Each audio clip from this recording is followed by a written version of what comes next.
I stood there in the scorching sun, staring at my bone-dry irrigation ditch, my heart pounding harder than a jackhammer on pavement. My well had never run dry before, not even in the worst droughts, but now, with my crops on the brink of death and my livestock thirstier than a dog in a desert, my water was vanishing like a ghost in the night. I rubbed my temples, feeling the sweat trickle down my face. Something wasn't right. Someone was stealing my water. And when I found out who, they were going to pay, literally. It all started a few weeks ago when I noticed my well's water pressure dropping. At first, I thought it was just the summer heat taking its toll, but then it got worse. My irrigation system barely trickled out water, my cattle stood around their troughs in confusion, and my crops looked like they'd given up on life. I called a plumber, a grumpy old man named Earl, who stomped around my property, mumbling to himself while I followed him like a lost puppy. After an hour of inspecting pipes, he scratched his head and said, "Ain't no leak, Jake. You got yourself a thief." I laughed. A thief? Who in their right mind would steal water from a farm? Then, I stopped laughing because I knew exactly who. Karen Whitman. My delightful neighbor. A woman who had been a thorn in my side since the day she moved in. She complained about the smell of my farm, the unsightly view of my barn, and the early morning sounds of my rooster doing what roosters do. She was the kind of person who acted friendly to your face but would report you to the HOA for existing too loudly. And recently, she had installed the kind of backyard that made rich housewives on reality TV jealous. A lush green lawn. A massive koi pond. A ridiculous three-tiered water fountain that gushed water like it was in a Roman palace. During a drought. I had my suspect, but I needed proof. So, the next morning, I got up before dawn and followed the main waterline from my well. I crawled through bushes, over fences, and past the back of my barn, where I noticed something strange. A section of the underground pipe had been tampered with. My jaw clenched as I followed a newly laid PVC pipe stretching toward the property line. The closer I got, the more obvious it became. The pipe led straight to Karen's backyard, hidden under a layer of carefully placed mulch and decorative rock. The audacity. The sheer, mind-numbing gall. She had tapped into my well like it was her personal luxury water supply. I stood there, my hands on my hips, staring at the crime scene like a detective in a murder mystery. But instead of a dead body, there was just my stolen water, flowing freely into Karen's oasis while my farm dried up like an old sponge. I was torn between rage and laughter. Who even does this? Who looks at their neighbor's farm and thinks, you know what? That water should be mine. Oh, Karen was going to regret this. That afternoon, I decided to pay her a visit. I strolled up to her perfectly manicured front yard and rang the doorbell. It took a few seconds, but eventually, she opened the door, dressed in a flowy floral blouse, holding a glass of iced tea like she was the queen of the neighborhood. Her expression was sugary sweet, but her eyes darted around nervously. "Oh, Jake. What a surprise. What brings you here?" she chirped, flashing a too-wide smile. I leaned against her doorframe, pretending to admire the towering water fountain behind her. "Just came to ask if you've noticed anything weird about the water lately." Her smile faltered for a fraction of a second. "The water? Yeah, you know. The stuff that keeps disappearing from my well. Thought you might have some insight since your yard looks like a tropical resort while mine's turning into a dust bowl." She laughed, too high-pitched, and waved a dismissive hand. "Oh, don't be silly. We've just been extra careful with conservation, that's all." I raised an eyebrow. "That right? Because it looks like your koi fish are getting daily spa treatments while my cows are looking at me like I owe them an apology." She blinked. "Jake, I really don't know what you're talking about." I studied her for a moment, then grinned. "Well, I guess I'll have to get the authorities involved. Maybe they can figure out where all my missing water's going." That wiped the fake cheer off her face real quick. Her eyes darted to the side, and she licked her lips. Now, there's no need for that. I'm sure it's just a misunderstanding." I let the silence stretch, watching her squirm.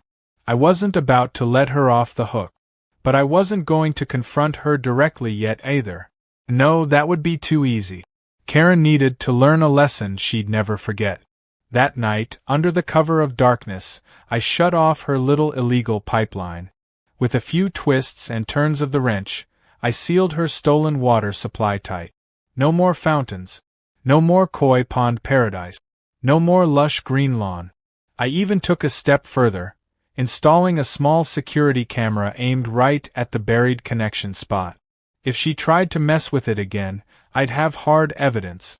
The next morning, the screams started. From across the fence, I heard Karen's shriek of horror, followed by frantic shouting. "What is happening?" I sipped my coffee on my porch, watching the show unfold. Karen stomped outside, staring at her dried-up fountain like someone had just stolen her soul. Her sprinklers refused to turn on. Her koi pond had stopped refilling. Her lawn was already starting to brown under the sun's unforgiving heat. I waited. Sure enough, a few minutes later, Karen stormed over, her face red and sweaty, her designer sandals kicking up dust as she marched up my driveway. "Jake," she bellowed. I set my mug down, leaning back in my chair. "Morning, Karen. What's got you so worked up?" She crossed her arms. "Something's wrong with my water. It's just stopped." I pretended to think. Weird coincidence, seeing as I've been having water problems too. Her eyes twitched. "Jake, be serious. My fountain isn't working, my koi fish need water, and my plants are dying. What am I supposed to do?" I took a long, slow sip of my coffee. "Maybe call a plumber." She gaped at me like I'd suggested she sacrifice her firstborn. "A plumber? But that'll cost a fortune." I smiled. "Yeah, probably." She huffed, muttering under her breath as she stomped away. I watched her go, feeling the first taste of sweet, sweet justice. But this was only the beginning. Karen thought she could steal my water without consequences? Oh, she was about to learn that messing with a farmer's livelihood comes with a price. And it was going to be more expensive than she ever imagined. The morning after cutting off Karen's stolen water supply, I woke up feeling like a king.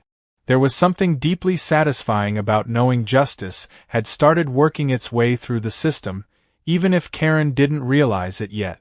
I had barely finished my first sip of coffee when I heard her outside, losing her mind. It was even better than I had hoped. From my porch, I watched as she stomped around her yard, shaking her fists at her dried-up fountain like it had personally betrayed her.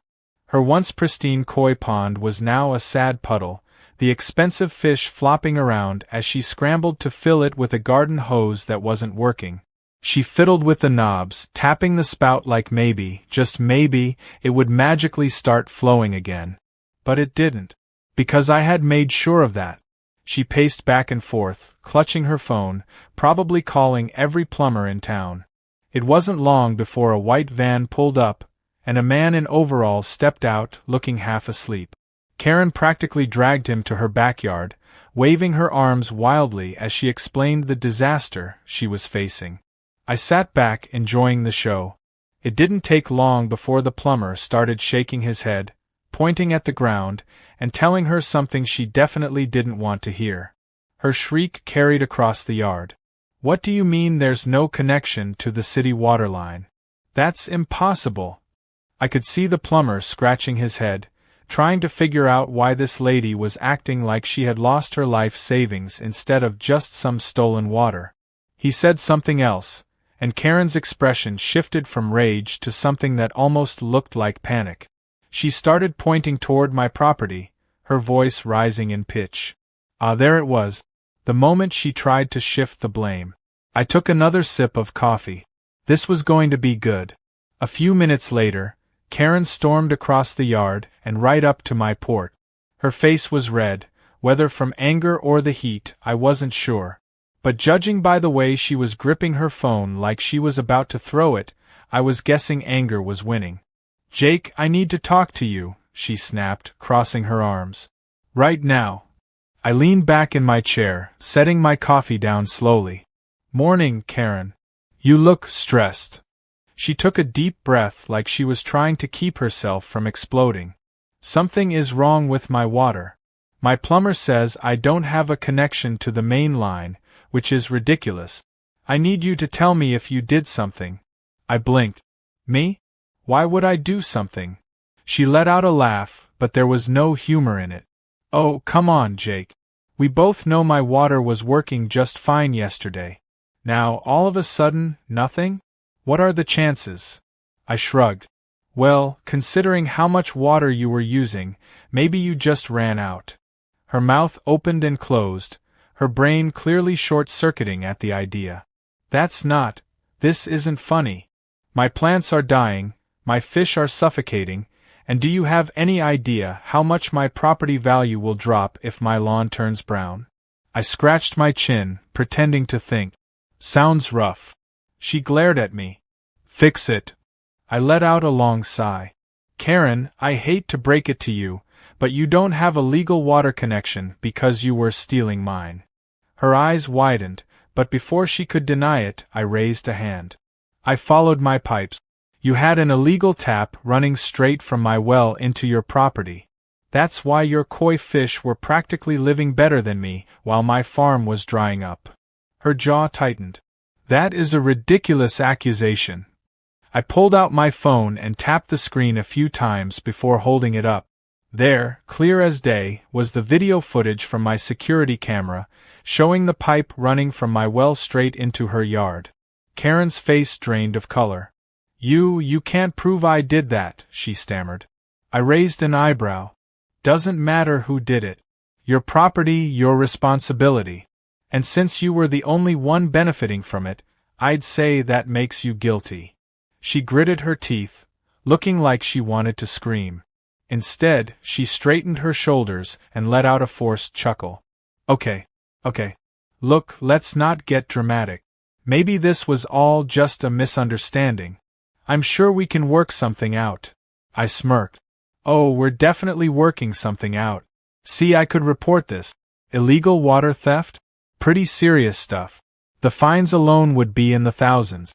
Maybe even legal trouble. Her face twitched. But you wouldn't do that, right? We're neighbors. I chuckled. Neighbors don't steal from each other. She let out a nervous laugh, shifting her weight. Okay, so, how much do you want? I tilted my head. Excuse me. How much to make this go away? She asked, voice low. I'll pay you. Just name your price. I pretended to think. Well, let's see. I lost weeks of irrigation. My crops suffered, my animals suffered, and I had to pay a plumber to come out for no reason. And then there's the principle of the thing. So, how about you cover my losses? I'd say, 5,000 should do. Her eyes nearly popped out of her head. 5,000. That's insane. I crossed my arms. You know what else is insane? Stealing water. She let out a frustrated noise, pacing back and forth. That's robbery. I shrugged. If you prefer, I can take this to the HOA and the authorities. But something tells me they'll be a lot less reasonable than me. She stared at me for a long time, her jaw working as if she was chewing on the reality of her situation. Finally, with a defeated sigh, she muttered, Fine. I grinned. Pleasure doing business with you. By the end of the day, Karen had transferred the money to my account, grumbling the whole time. But her problems weren't over yet. Not even close. The HOA got involved the next week when Karen, in a last-ditch effort to save face, tried to claim she was the victim in all of this. Unfortunately for her, my video evidence spoke louder than any excuse she could come up with. They slapped her with a hefty fine for violating neighborhood regulations, adding even more financial pain on top of what she already owed. To make things worse for her, word spread fast in the community. Soon, everyone knew what she had done.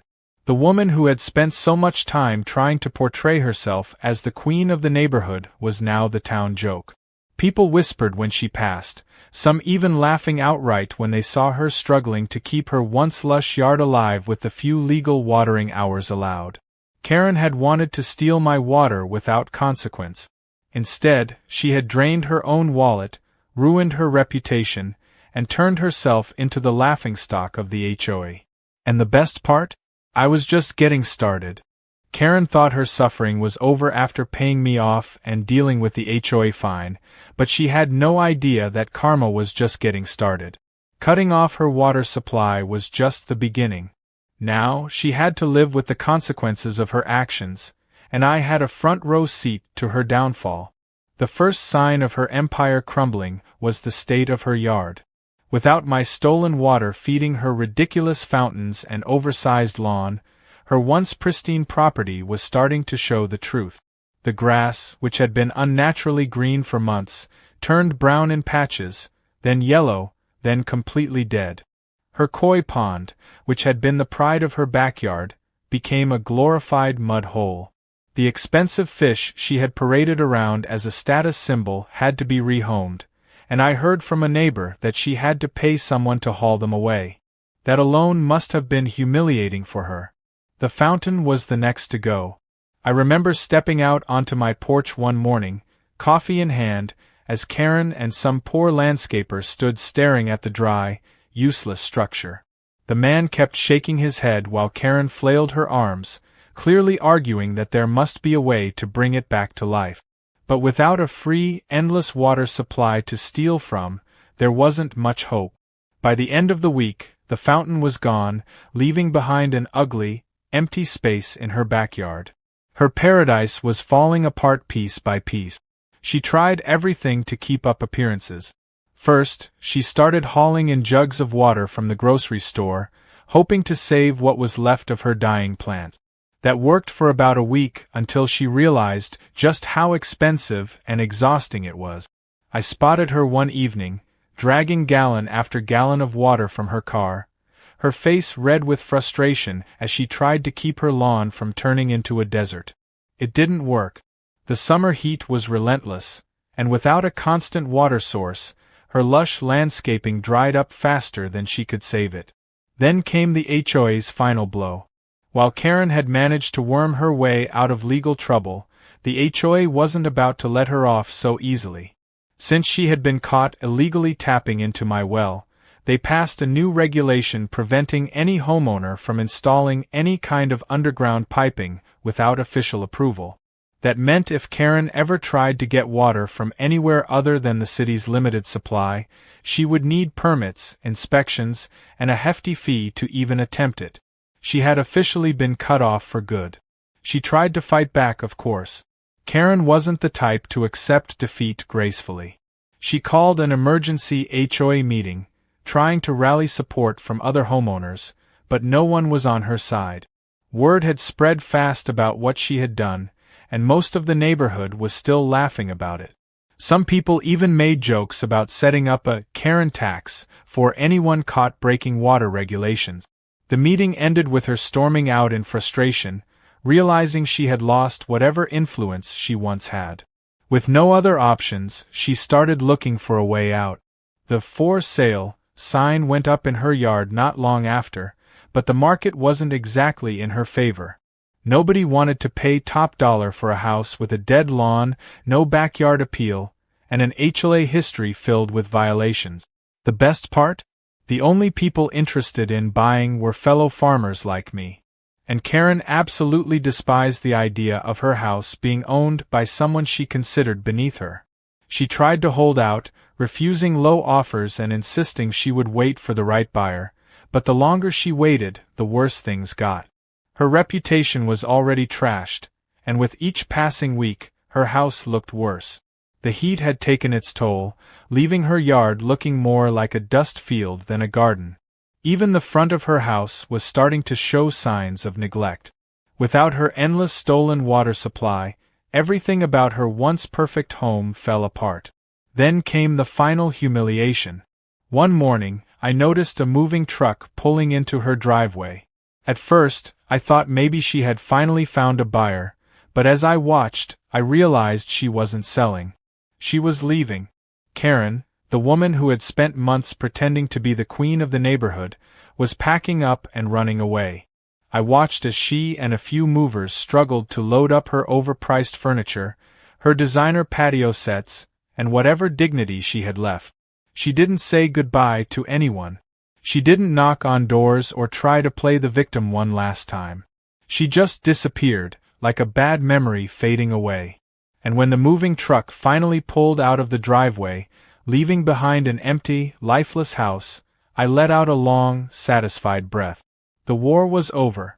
In the days that followed, her house sat empty, a ghost of what it once was. The once green lawn was now just dirt and weed. The backyard, which had been her pride and joy, looked abandoned and forgotten. And as the weeks passed, the offers on her house dropped lower and lower until, finally, someone bought it for a fraction of what she had originally wanted. And who was the lucky buyer? Me. It wasn't even about revenge at that point. It was about principle. Karen had spent so much time trying to ruin my farm, trying to act like she was better than me, and in the end, she had paid me thousands just to leave town. Buying her house was just the final cherry on top. After signing the paperwork, I stood in what was once her pristine backyard, looking around at the dried-up mess she had left behind. It was a fitting end. She had stolen from me, and in the end I had taken back everything, plus more. I turned on the hose, letting the water flow freely onto the ground, knowing that, for once, it was exactly where it was supposed to be. And just like that, the water war was over.